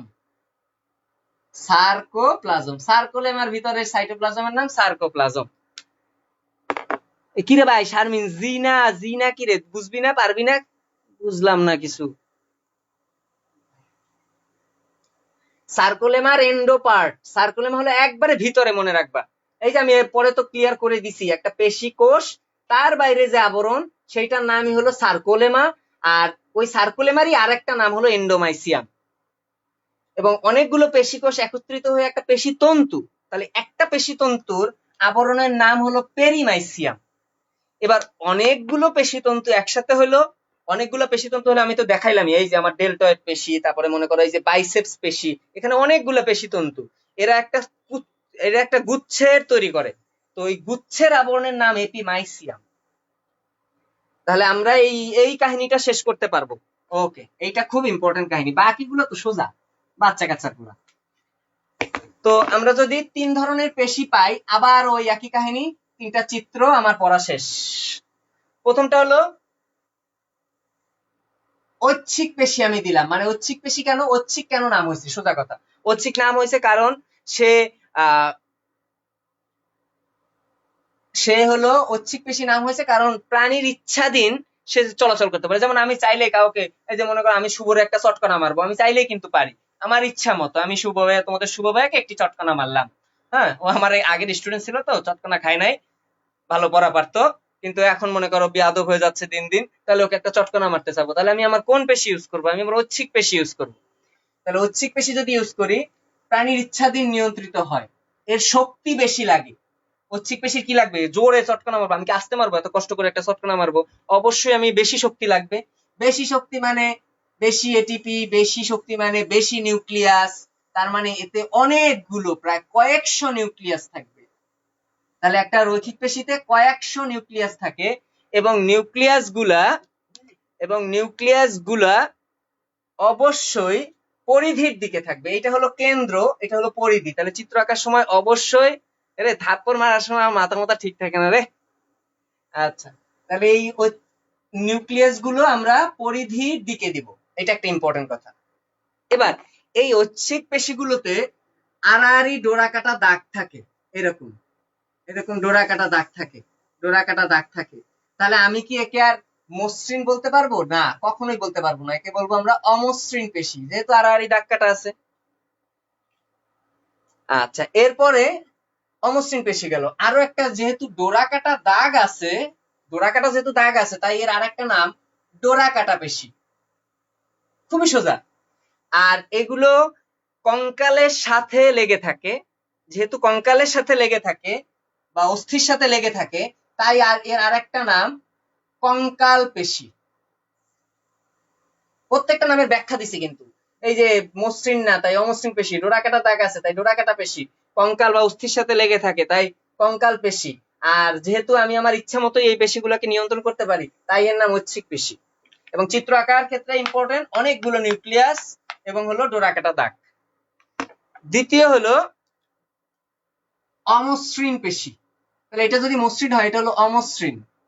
অমসৃণ পেশিগুলো দেখতে মাকু আকৃতির, আর এটা দেখতে কেমন, নলা আকৃতির। আমি পার্থক্য আবার পড়াবো, সমস্যা নাই। এই যে মাকুর মতো দেখতে, এই যে মাকুর দুই প্রান্ত, মানে মাকু মানে নৌকা, সোজা কথা।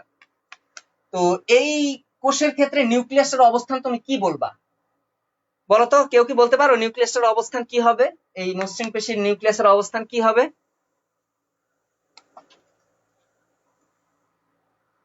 মসৃণ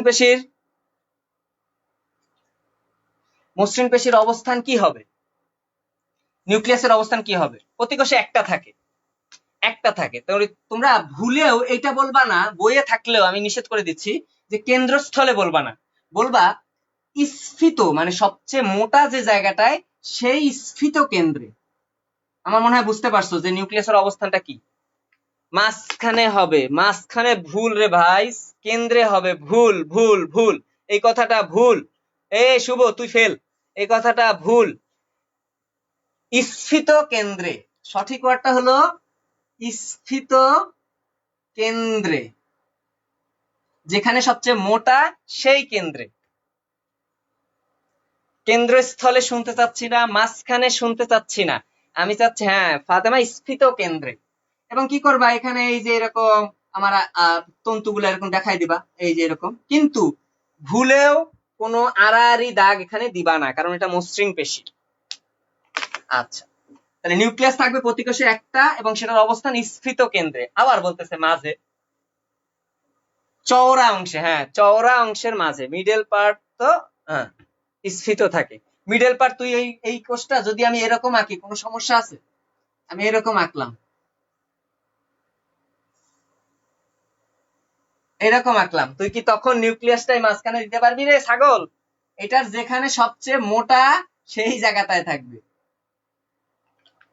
তার মানে আমার ভুল যাতে না হয়, এই জন্য আমি করব কি, আমি উত্তর করে দিব আমাকে যত স্যার ভুল না ধরতে পারে, যে স্ফীত কেন্দ্রে। এটা নিয়ে স্যাররাও আসলে উল্টাপাল্টা বলে, এই জন্য বলে দিলাম স্ফীত কেন্দ্রে গেল, এটা নিয়ে আর কথা বলবো না। ওকে, তারপরটা হলো হৃৎপেশি। হৃৎপেশি কি? হৃৎপেশিটা হলো নলাকার, দেখতে নলাকারই, এই যে নলাকার, নলের মতো। হৃৎপিণ্ডে থাকে তাই নাম হলো হৃৎপেশি। নলাকার এবং এতে একটার সাথে আরেকটা যুক্ত থাকে, এই যে যুক্ত থাকে, এই যে যুক্ত রেখে দিলাম, এই যে একটা পেশির সাথে আরেকটা পেশি এরকম যুক্ত থাকে। এবং সবচেয়ে ইম্পর্টেন্ট কথা হলো, দেখো সবচেয়ে ইম্পর্টেন্ট কথা হলো, আচ্ছা দুইটাই দিলাম, আর দিলাম আরেকটা দিব, আরেকটা দিব, দেখা যাচ্ছে বোর্ড? এই দেখো একটার সাথে আরেকটা কিন্তু যুক্ত আছে, তার মানে এর শাখা আছে, অন্যগুলোর কোনো শাখা নাই। তাহলে চিন্তা করো, এর আরো একটা ইম্পর্টেন্ট কি, এখানে ডোরাকাটা দাগ আছে, তো এখানেও ডোরাকাটা দাগ আছে কিন্তু সেটা অস্পষ্ট। তার মানে তুমি যখন চিত্র আঁকবা এইটা একটু অবশ্যই মোটা করে দিবা, কিন্তু এইখানের চিত্রটার যে ডোরাকাটা দাগ দিবা সেটা চিকন দিবা, এবং এক্সট্রা আরেকটা দিবা, সেটা হলো ইন্টারক্যালাটেড ডিস্ক। এইটা হলো এর স্পেশাল বৈশিষ্ট্য, ইন্টারক্যালাটেড ডিস্ক, এটা হলো এর স্পেশাল বৈশিষ্ট্য। হৃৎপেশির ইন্টারক্যালাটেড ডিস্ক পাওয়া যাবে, ইন্টারক্যালাটেড ডিস্ক পাওয়া যাবে। এবং এর ক্ষেত্রে এর ক্ষেত্রে এর ক্ষেত্রে নিউক্লিয়াসটা থাকবে, এবার বলবি ভাই, কেন্দ্রস্থলে, প্রতি কোষে একটা এবং কেন্দ্রস্থলে। এটার আর স্ফীত কেন্দ্র নাই, কারণ এটা নলাকার, এটা হলো স্ফীত কেন্দ্রে না, এটা হলো একদম কেন্দ্রে এবং প্রতি কোষে একটা। এবার দেখো আমি কিভাবে যদি আসে তাহলে পরীক্ষায় কিভাবে লিখবো, আমি আগে এখানে পয়েন্ট করে নিব। প্রথম পয়েন্ট, টাস টাস করে ক্লাস হবে। দেখো নিউক্লিয়াসের সংখ্যা অসংখ্য পরিধির দিকে, একটি স্ফীত কেন্দ্রে, একটি কেন্দ্রস্থলে, পড়া শেষ। দ্বিতীয় দ্বিতীয় দ্বিতীয় পয়েন্ট, আড়াআড়ি দাগ, আড়াআড়ি দাগ আছে এবং স্পষ্ট, আড়াআড়ি দাগ নেই, আড়াআড়ি দাগ আছে কিন্তু অস্পষ্ট। ইন্টারক্যালাটেড ডিস্ক, নাই নাই আছে। শাখা প্রশাখা, নাই নাই আছে, এই যে আছে। তারপরে দেখতে কেমন, নলাকার, মাকু আকৃতির, নলাকার। কতগুলা পয়েন্ট হয়ে গেল, অনেকগুলা পয়েন্ট। আচ্ছা তারপরে যেটা সংকোচন প্রসারণ ক্ষমতা, আমি কি বলছিলাম যে শুভকে আমি ইচ্ছা করে জোরে থাপ্পড় দিতে পারি, তার মানে এর সংকোচন প্রসারণ ক্ষমতা, এটা ঐচ্ছিক, এটা হলো খুবই দ্রুত, ঐচ্ছিক এবং খুবই দ্রুত, প্রাণীর ইচ্ছাধীন। এরটা কিন্তু দ্রুত না, এটা হলো কোথায় থাকে সেটা জানলেই তোমরা একটু পরে বুঝতে পারবা যে এটা দ্রুত না, স্লো। আচ্ছা, আর এর ক্ষেত্রে বলবা যে ওয়ার্ডটা, সেটা হলো পরিমিত ভাবে দ্রুত, মানে খুব বেশি জোরেও না, খুব বেশি আস্তেও না, এটা একটা নির্দিষ্ট রেটে চলতে থাকে। তোমরা জানো সেই রেটটা, কার্ডিয়াক সাইকেল পড়ছো না, 0.8 সেকেন্ড, ওই স্পিডে চলতে থাকে। তাহলে এইটার সঠিক নামটা হবে পরিমিত ভাবে দ্রুত, এই পয়েন্টটা কারেক্ট। আচ্ছা এবার এদের অবস্থান দেখো, খুব সহজ, হৃৎপেশি হৃৎপিণ্ডে, ওর ঝামেলা চলে গেল। অমসৃণ পেশি কোথায় পাবো, অমসৃণ পেশিগুলো পাবো যেসব জায়গার শেষে নালী ও থলি আছে। এখন তোমার যা ইচ্ছা তুমি নালী থলি বানাও, কি কি, অন্ন নালী, পাকস্থলী, তারপরে রেচন নালী, জনন নালী, তারপরে কি লিখবো, পরিপাক নালী, তারপরে আরেকটা পয়েন্ট আছে জরায়ু। তো জরায়ু পড়বো কেন, জরায়ুর পরে পড়বো কি, জরায়ুর বদলে পড়বো ফেলোপিয়ান নালী, ওখানেও তো ফেলোপিয়ান নালী আছে। তার মানে আমি সবকিছুকে নালী থলিতে কনভার্ট করব, পাকস্থলী, তারপরে মূত্রনালী, মূত্রথলি, জনন নালী, রেচন নালী, সবকিছুতে। তাহলে আমি যখন পরিপাক নালী বললাম, পরিপাক নালীতে একটা কাজ হয় না, পেরিস্টালসিস, ওই যে রাফিওলা নাম কমেন্ট করছে, পেরিস্টালসিস হয়। পেরিস্টালসিস কি, এই যে খাবারটা এরকম ঢেউ আকারে যেতে থাকে। তো তুমি যদি এখন মাত্র খাইলা, এরপরে আবার যদি বলো যে আমি 5 মিনিট পর আবার খাবো, এটা কি তোমার ইচ্ছাধীন? তুমি জীবনও পারবে না, কারণ পেরিস্টালসিস তোমার নিয়ন্ত্রণে নাই, এটা অনৈচ্ছিক, এটা অনৈচ্ছিক, নিয়ন্ত্রণ করতে পারবে না। আচ্ছা তাহলে আমাদের এটা হয়ে গেল, তাহলে এটা হলো অমসৃণ, এটা নিয়ন্ত্রণ করতে পারবে না, তাহলে এটা সংকোচন ক্ষমতা, সংকোচন প্রসারণ ক্ষমতা হলো খুবই স্লো। আর এটা হলো পরিমিত ভাবে দ্রুত, আর এটা হলো প্রাণীর ইচ্ছাধীন এবং খুব দ্রুত। আচ্ছা পেরিস্টালসিস ঘটাবে কে, অমসৃণ পেশি, কারণ এটা তো নালীতে থাকে, পরিপাক নালী। ওকে, এবার ঐচ্ছিক পেশি কোথায় থাকে, আমি তো আগেই বলে দিছি, ঐচ্ছিক পেশি থাকে কি, সবগুলো অস্থির সংযোগস্থলে। আরেকটা দেখো, এই যে জিহ্বা, আমার ইচ্ছা মতো আমি কথা বলতে পারি না, আমি চাইলে গালিগালাজ করতে পারি, তাহলে জিহ্বায় থাকবে। আর কোথায় থাকবে, গলবিলে থাকবে, জিহ্বায়, গলবিলে, এগুলো তো আমার কথা মতো। তাহলে যেগুলো আমাদের কথা মতো নিয়ন্ত্রিত হয় সেগুলো। আর চোখে থাকবে, চোখেও তো দেখো তো, আমি চাইলেই এদিক ওদিক তাকাইতে পারি, চোখ টিপ মারতে পারি, তারপরে হলো ওই যে কথা বলতে পারি, এগুলো সব। তারপরে চোখ, জিহ্বা, গলবিল, চোখ, জিহ্বা, গলবিল, এগুলোতে কি থাকবে? ঐচ্ছিক পেশি থাকবে। এই তিনটা। তাহলে বলো পেশি নিয়ে আর কোনো সমস্যা আছে কিনা? আর একটু জিনিস পড়াবো, সেটা হলো কিছু একটু একটু টাফেস্ট জিনিস, এইটুকু হয়েছে কিনা বলো। সহজ জিনিস শেষ, সবই সহজ, কঠিন কিছুই না। এটুকু ক্লিয়ার সবার? চিত্র আকার ভুলগুলো, কোথায় অবস্থান, রিটেন, এমসিকিউ দুইটাই কভার, সবটুকু ক্লিয়ার? পারবা পেশির এইটুকু পারবা কিনা? এবার আমি এই যে খেলাধুলা দেখাবো হাত দিয়ে।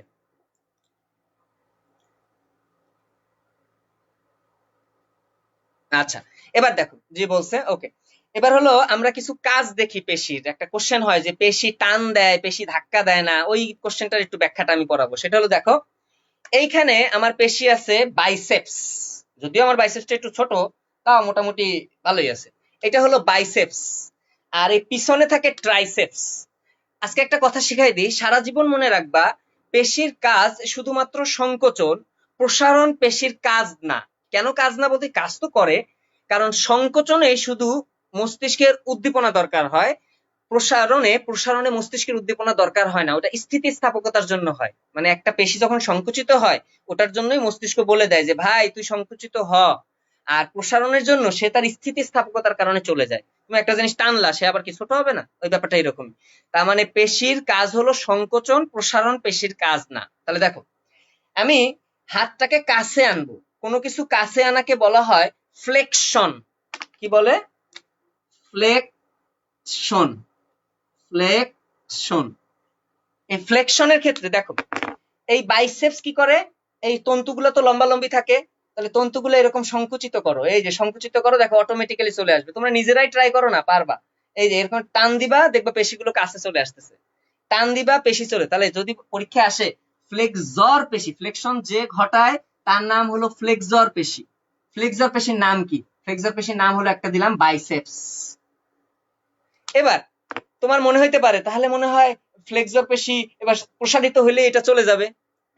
ফ্লেকশন হলো কাছে আসা, আর এক্সটেনশন হলো দূরে চলে যাওয়া। এক্সটেনশন, দেখো এটা ছিল কাছে, দূরে চলে যাওয়াকে বলবো এক্সটেনশন। দূরে চলে যাওয়াকে বলবো এক্সটেনশন। এখন আমার মনে হইতে পারে, তাহলে এটা যেহেতু টান দিলে কাছে আসছে, তাহলে এটারে মনে হয় ধাক্কা দিলে এদিক চলে যাবে, কিন্তু এটা কখনোই হয় না। এইটাই, পেশি টান দেয় কিন্তু ধাক্কা দেয় না। তাহলে এক্সটেনশনের পেশিকে, এই যে পিছনে যে ট্রাইসেপস আছে, এই ট্রাইসেপস এরকম লম্বা লম্বা পেশি থাকে, ট্রাইসেপস গুলোকে যদি আমি সংকোচন করি, তখন দেখো আমার হাতটা অটোমেটিক্যালি চলে যাচ্ছে। তার মানে এক্সটেনশর পেশি, এক্সটেনশন যে ঘটাবে তার নাম এক্সটেনশর। এক্সটেনশর, এক্সটেনশর পেশি হলো ট্রাইসেপস। ট্রাইসেপস। তাহলে তুমি এই বাইসেপস আর ট্রাইসেপস দিয়ে এই কোশ্চেনটার উত্তর দিতে পারবা কিনা, যে পেশি শুধু টানই দেয়, পেশি কখনো ধাক্কা দেয় না। ওই ধাক্কা দেওয়ার বদলে অন্য তার বিপরীতমুখী, বিপরীত দিকের যে পেশিটা আছে, পেশি সবসময় এই যে জোড়ায় জোড়ায় কাজ করতেছে, দেখো এইটা কাছে আসতেছে, এটা দূরে নিচ্ছে। তাহলে বাইসেপস এবং ট্রাইসেপস, বাইসেপস এবং ট্রাইসেপস দিয়ে তুমি পেশি টান দেয়, পেশি শুধু টান দেয়, ধাক্কা দেয় না, এই কোশ্চেনটার উত্তর করতে পারবা কিনা? পারবা সবাই?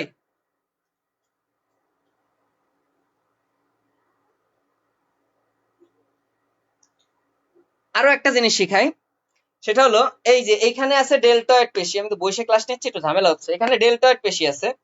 এই ডেল্টয়েড পেশি কোনো কিছু যদি শরীর থেকে দূরে চলে যায়, কোনো কিছু যদি শরীর থেকে দূরে মানে বাইরের দিকে চলে যায়, যদি বাইরের দিকে চলে যায়, তাকে আমরা বলি অ্যাবডাকশন।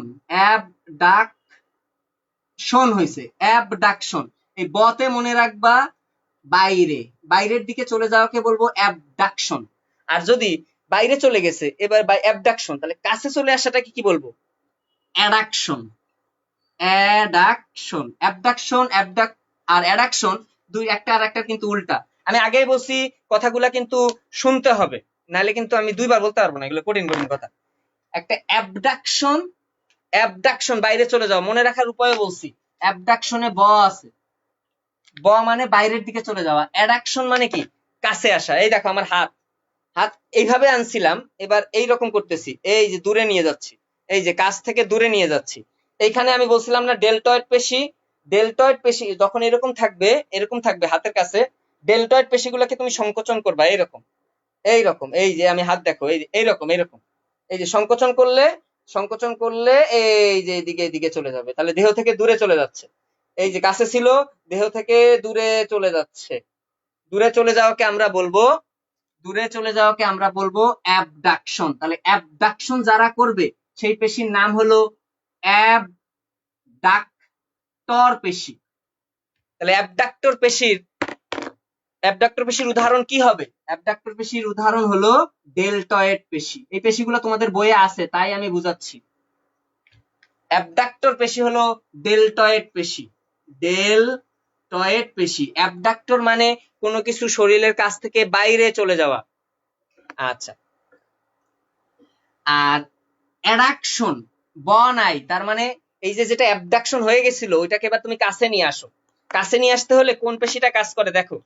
এই যে আমার এই জায়গাটা একটা পেশি আছে যার নাম ল্যাটিসিমাস ডোরসি। একটু কঠিন নামটা, এটাই লাস্ট। ল্যাটিসিমাস ল্যাটিসিমাস ডোরসি, এগুলো মেডিকেলে আসে প্রায়।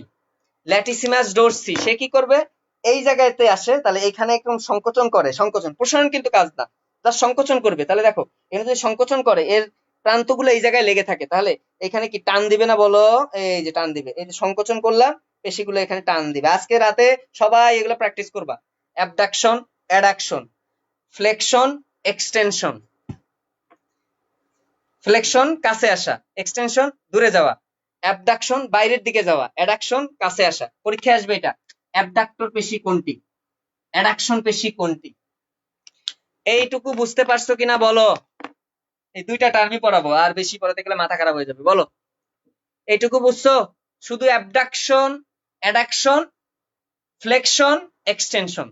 ফ্লেকশন এবং এক্সটেনশন দিয়ে শুধুমাত্র বুঝবা কি, ফ্লেকশন এবং এক্সটেনশন দিয়ে ওই যে পেশি টান দেয় ধাক্কা দেয় না, এটা বুঝে ফেলবা। পারছি। যাক, যে স্পিন বুঝতে পারছে তো সবাই বুঝার কথা। বুঝছি প্রিয়া, ভেরি গুড। জি বুঝছি। আরে তোরা তো,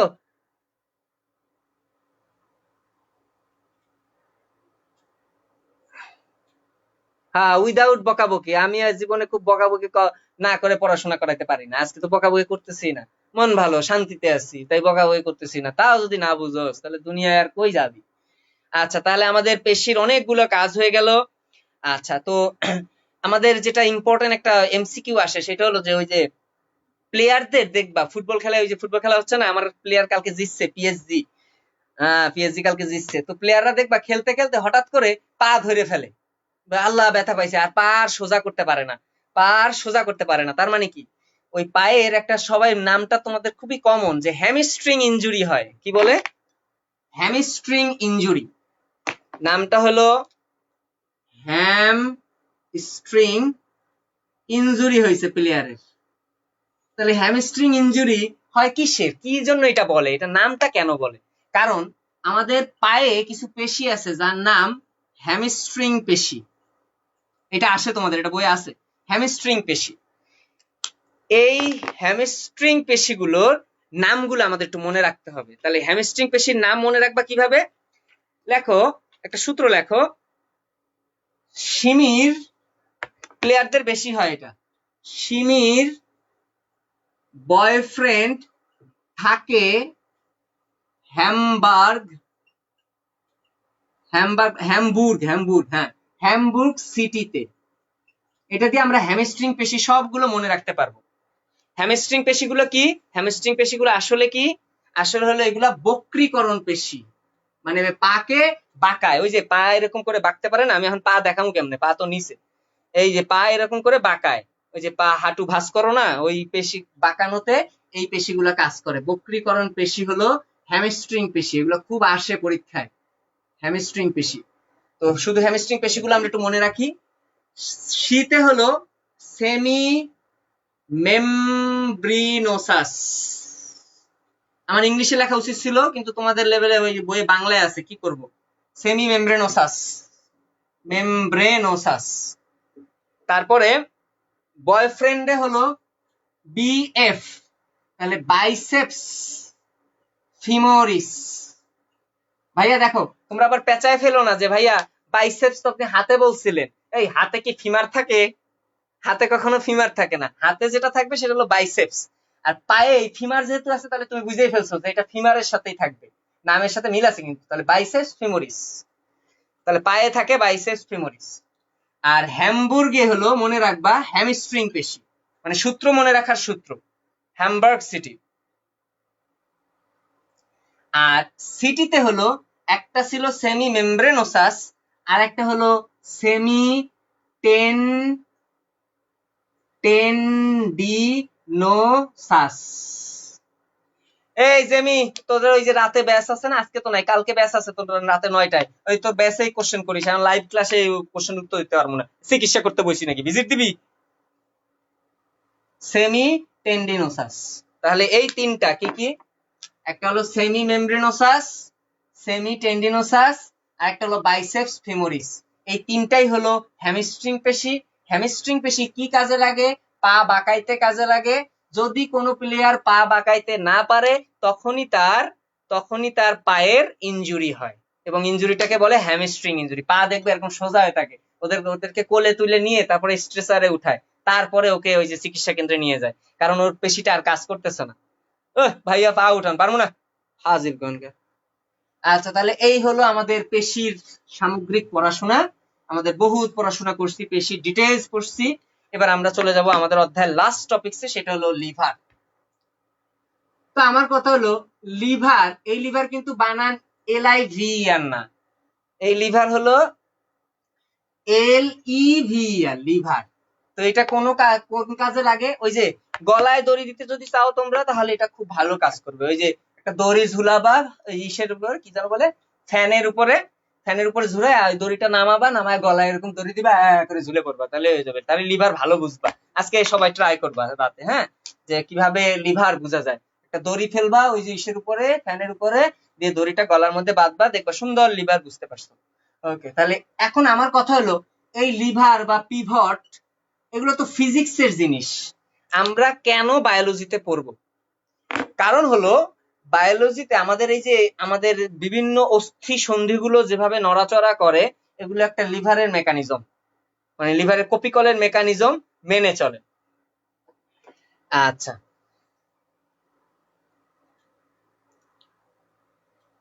তাহলে লিভার পিভটের মতো কাজ করে, এই জন্য লিভার আমরা পড়বো এই বায়োলজিতে। ওকে, তাহলে আমরা আস্তে আস্তে শুরু করি। লিভার কয় ধরনের আছে? 3 ধরনের। একটা লিভারের কি কি আছে তুমি চিন্তা করো। একটা ফ্যানের মধ্যে তুমি দড়ি ঝুলাইলে, এটা ফ্যান, দড়ি যদি ঝুলাও, তুমি এখানে ঝুলবা, এই যে তুমি হলো ভার, আর আমি আর এক পাশ থেকে এরকম দড়িটা ধরে তোমাকে একটু ঝুলতে সাহায্য করলাম।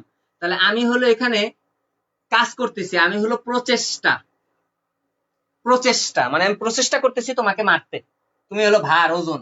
আর এইখানে ওই যে ফ্যানের যেটার সাথে দড়িটা ঝুলে থাকবে, এটাকে আমরা বলবো পিভট। আর এই দুটো হলো লিভারের বাহু। তাহলে আমাকে একটু বলবা কেউ যে একটি লিভার কয়টি অংশ নিয়ে গঠিত? একটু কমেন্ট করে জানাও তো। আমি লিভার আঁকে ফেলছি। এই যে তুমি সুন্দরী, তুমি এই যে তোমার নাক, চোখ, আর এটা হলো আমি আমি একটু চেষ্টা করতেছি তোমাকে এলো ঝুলাইতে সাহায্য করতে, আমি হেল্প করতেছি তোমাকে, হ্যাঁ। তাহলে আর এইটা হলো ওই যে ফ্যানের সাথে ঝুলাইলাম, এখানে পিভট, ওই যে দড়িটা আমি টানবো, তুমি আস্তে আস্তে স্বর্গে উঠে যাবা। বলো একটি লিভারের কয়টি অংশ?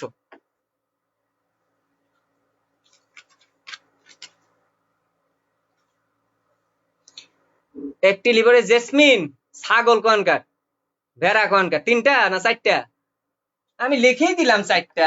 এই যে ভার, তারপরে হলো প্রসেসটা, পিভট 3 নাম্বার, আর লিভারের বাহু 4 নাম্বার। 4টা, হ্যাঁ, এই যে 4টা একটা লিভারের অংশ। গালি ঠিকই খাইলো, ছাগল ঠিকই হইলো, তো 3টা বলছে কেন? লিভারের বাহুগুলা কি লিভারের অংশ না নাকি? অবশ্যই অংশ, 2টা বাহু থাকে না। মকসুদ 4টা লিভারের বাহু, লিভারের অংশ দিতে হবে। 3টা বলিস না ভাই, 4টা, হ্যাঁ। তো আমাদের শরীরে কয় শ্রেণীর লিভার পাওয়া যায়? আমাদের শরীরে লিভার পাওয়া যায় হলো 3 শ্রেণীর লিভার। ও তোমরা মনে হয় এটার সাথে এটা পেঁচায় ফেলছো। আচ্ছা, মনে রাখো যে লিভারের অংশ 4টা, কিন্তু আমাদের শরীরে লিভার পাওয়া যায় 3 ধরনের। খুবই সোজা। 3 ধরনের নামগুলো খুব কঠিন, অবশ্য নামগুলো কঠিন। প্রথম শ্রেণীর লিভার, দ্বিতীয় শ্রেণীর লিভার, তৃতীয় শ্রেণীর লিভার। কত কঠিন না বলো? তাহলে আমাদের শরীরে 3 শ্রেণীর লিভার পাওয়া যায়। প্রথম শ্রেণীর লিভার, দ্বিতীয় শ্রেণীর লিভার, তৃতীয় শ্রেণীর লিভার। খুবই কঠিন নামগুলো। আচ্ছা, তাহলে আমরা যদি প্রথম শ্রেণীর লিভার দেখি, এটার হিসাবটা কি রকম হবে দেখো। প্রথম শ্রেণীর লিভার হলো আমাদের কাঁচি। আমি নিয়ে এসেছি, কাঁচি আমি নিয়ে এসেছি। এই যে কাঁচি, দেখছো? দেখো এখানে আমি একটা জিনিস কাটবো, এইখানে এই যে আমি হাত দিচ্ছি যেখানে, দেখো ভালো করে, এইটা হলো আমার প্রচেষ্টা, আমি কাটার চেষ্টা করতেছি। তাহলে প্রথম শ্রেণীর লিভারের ক্ষেত্রে পিছনে থাকে, প্রথম শ্রেণীর লিভারের পিছনে থাকে কে? প্রচেষ্টা। আর মাঝখানে দেখো এই যে এই জিনিসটাকে কেন্দ্র করে ঘুরতেছে, তাহলে মাঝখানে থাকবে হলো পিভট। আর সামনে আমি এই জিনিসটাকে কাটবো কোনো কিছুকে, এই জিনিসটাকে কাটবো, তাহলে এখানে হলো ভার, তাহলে এটা হলো ভার। আর এগুলো তো বাহু, এগুলো আর দেখাইতে হবে না। তাহলে প্রথম শ্রেণীর লিভারের হিসাবটা হলো এরকম: প্রচেষ্টা, পিভট এবং ভার। তবে প্রথম শ্রেণীর লিভার মানবদেহে খুবই কম, দুর্লভ, খুবই কম সংখ্যক পাওয়া যায় প্রথম শ্রেণীর লিভার। তৃতীয় শ্রেণীর লিভার বেশি পাওয়া যায়। আচ্ছা, বুঝতে কঠিন লাগে? তুমি কি পরে আসছো নাকি ভাইয়া আফরিন আক্তার? এর চেয়ে সহজভাবে বোঝানো তো সম্ভব না আমার মনে হয়। তোমরা কমেন্টে বলো ভাই আর কিভাবে বুঝাবো।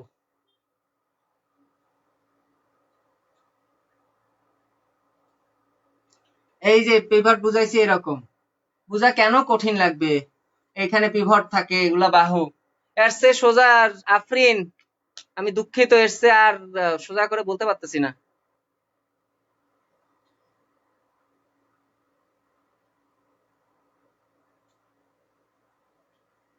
আচ্ছা, তোমাদেরও কি, অন্যদেরও কি বুঝতে সমস্যা হচ্ছে?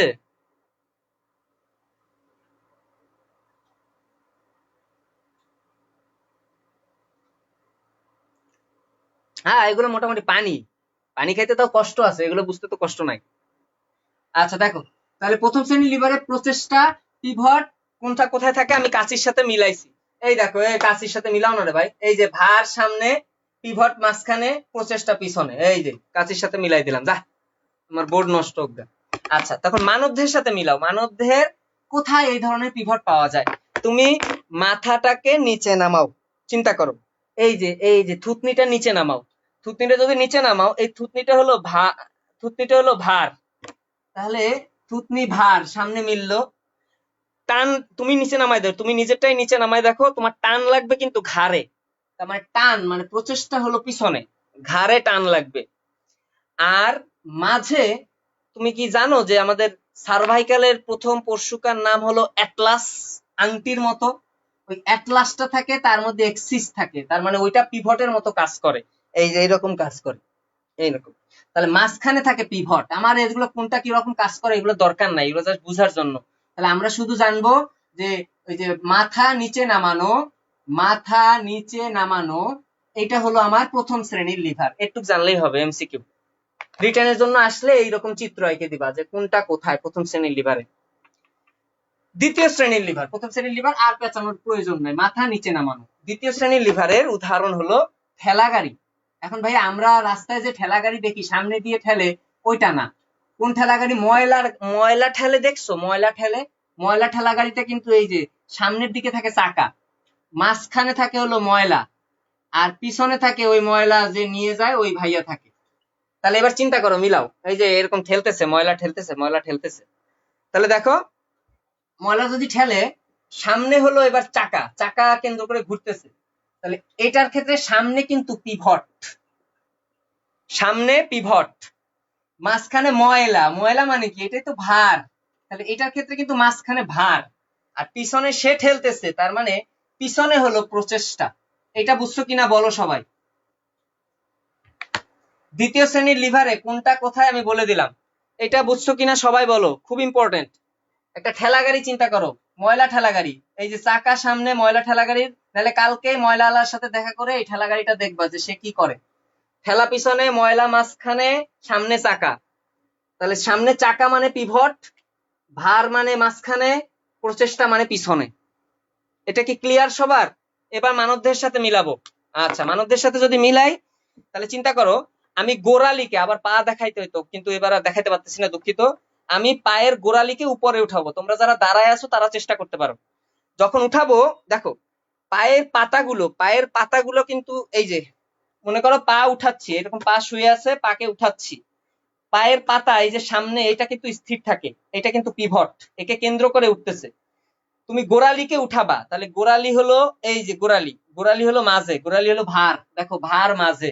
আর টানটা কিন্তু দিতে হবে তোমার পায়ের পিছনে, দেখবা পায়ের পিছনে টান লাগে।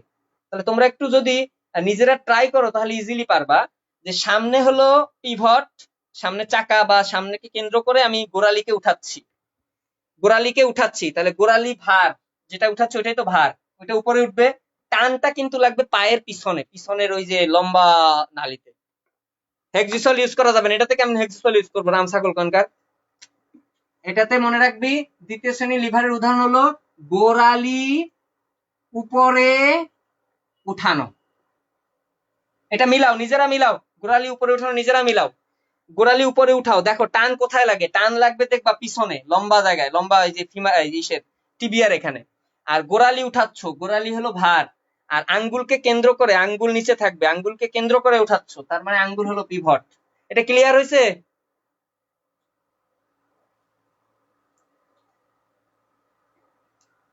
এটা হয়েছে? তাহলে আমি পরেরটায় যাব। পরেরটা খুব সোজা। দ্বিতীয় শ্রেণীর লিভার বুঝছো কিনা? গোড়ালি উপরে উঠানো, এবং আমরা বাস্তব উদাহরণ হিসাবে ঠেলা গাড়ি, এই দুটা উদাহরণই এমসিকিউ তে খুব আসে। তো এগুলো বুঝতে হয়, রিটেনে যদি হঠাৎ করে চলে আসে। জি ভাইয়া, ওকে। আচ্ছা, লাস্ট হলো তৃতীয় শ্রেণীর লিভার, খুবই সহজ। তৃতীয় শ্রেণীর লিভার হলো এই যে নখ কাটার মেশিন। এইবার দেখো, এইটা বোঝার উপায় আছে। দেখো এইবার একটু কাহিনী দেখো। নখ কাটার মেশিনটার এই জায়গাতে এই দুইটা বাহু কিন্তু আইসে জোড়া লাগছে পিছনে, তার মানে জোড়া যেখানে লাগে তাকে আমরা কিন্তু বলি পিভট। আমি নখ কাটতেছি, কাটলে এই যে আমি পাওয়ার দিতেছি কিন্তু দেখো মাঝে, পিভট পিছনে, আর কাটতেছি সামনে, তাহলে ভার কিন্তু সামনে। এই যে ভার সামনে, কাটতেছি যেটা সেটা ভার, ও যে প্রেসার দিতেছি মাঝে, এই দেখো এটা মাঝে, তুমি চিন্তা করো, এটা সামনে, এটা মাঝে, পিভট কিন্তু পিছনে। তাহলে এটার ক্ষেত্রে তৃতীয় শ্রেণীর লিভারের ক্ষেত্রে আমরা যেটা সাজাবো সেটা হলো এরকম। সামনে কি বলে দাও? সামনে হলো ভার, এই যে সামনে ভার, আমি কাটতেছি যেটা ওইটাই ভার, এই যে যেখান দিয়ে নখ কাটি এটা ভার। আর মাঝে যেটা এই যে আমি প্রেসার দিচ্ছি মাঝে, এই যে মাঝে, এটা নিয়ে সবার কনফিউশন হয় যে কেন পিভটটা পিছনে যায়। দেখো তুমি চিন্তা করো, এই যে এই নখ কাটার মেশিনের দুইটা বাহু কোথায় যায় যুক্ত হয়েছে? পিছনে যায় যুক্ত হয়েছে। তাহলে পিছনে যে জায়গায় যুক্ত হয়েছে ওকে কেন্দ্র করেই তো করতেছি, তাহলে ওইটাই হলো আমার পিভট। তাহলে এটার পিভটটা থাকবে পিছনে। আর মাঝে যেটা থাকবে, মাঝে কি দিচ্ছি আমি? মাঝে হলো বল দিচ্ছি, মাঝে বল দিচ্ছি, আমি কয়বার বলবো আর, মাঝে প্রচেষ্টা দিচ্ছি, তাহলে প্রচেষ্টা এখানে মাঝে। তো এটার সাথে মিলায়া আমরা যদি উদাহরণ টানি, তাহলে উদাহরণ টানলে আমাদের কি হবে, মানবদেহের উদাহরণ কি হবে? তুমি ভালো করে দেখো, খুবই সোজা।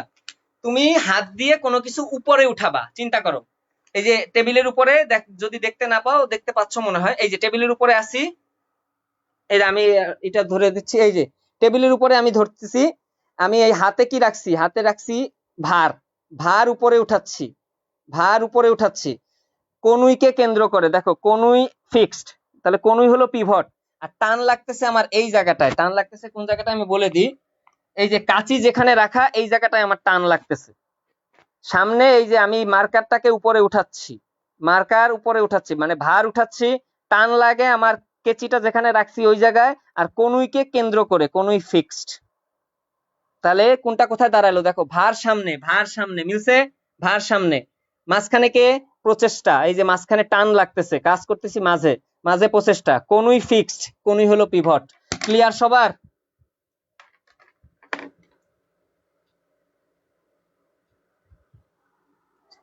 হ্যাঁ, সবার ক্লিয়ার হয়েছে? বহুত পড়েছে, আর পারবো না। সবাই কি বুঝতে পারছো?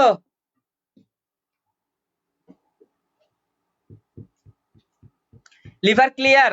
উদাহরণ সবার ক্লিয়ার হয়েছে? ওকে, আচ্ছা, তাহলে আমার পরিচয় তো জানোই, আর কি বলবো, আমি হলো অপু। আচ্ছা, তোমরা পারলে ওই যে আমার একটা গ্রুপ আছে, ঘুরে আইসো। আর এটা তো আমার স্টুডেন্টদের গ্রুপ। হ্যাঁ, এখানেও থাকবা, এখানে ওরা পরীক্ষা নেয়, ক্লাস দেয়, এখানে ক্লাস ক্লাস করবা রেগুলার। আমাদের হলো খুব সুন্দর ওই যে মানে দুইটা একই ধরতে পারো, ওই মেডি মজা, ড্রিম টু মেডিকেলও তা একই, এখানে কোনো আলাদা কিছু নাই, তোমরা এখানেও থাকবা ওইখানেও থাকবা, ঠিক আছে? সব জায়গায় থাকবা, ক্লাস করবা, পড়াশোনা করবা, এই তো। তাহলে ভালো থেকো। কোনো কিছুতে সমস্যা হয় নাই তো? আমার মনে হয় কঙ্কাল তন্ত্রে আর কোনো সমস্যা হওয়ার কথা না। কঙ্কাল তন্ত্রে আর কোনো সমস্যা হওয়ার কথা না।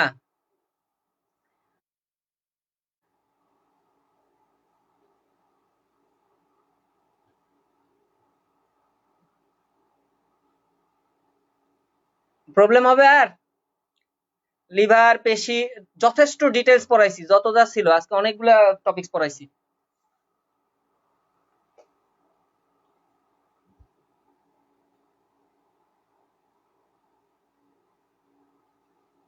ওকে, ঠিক আছে, ভালো থাকো তাহলে তোমরা।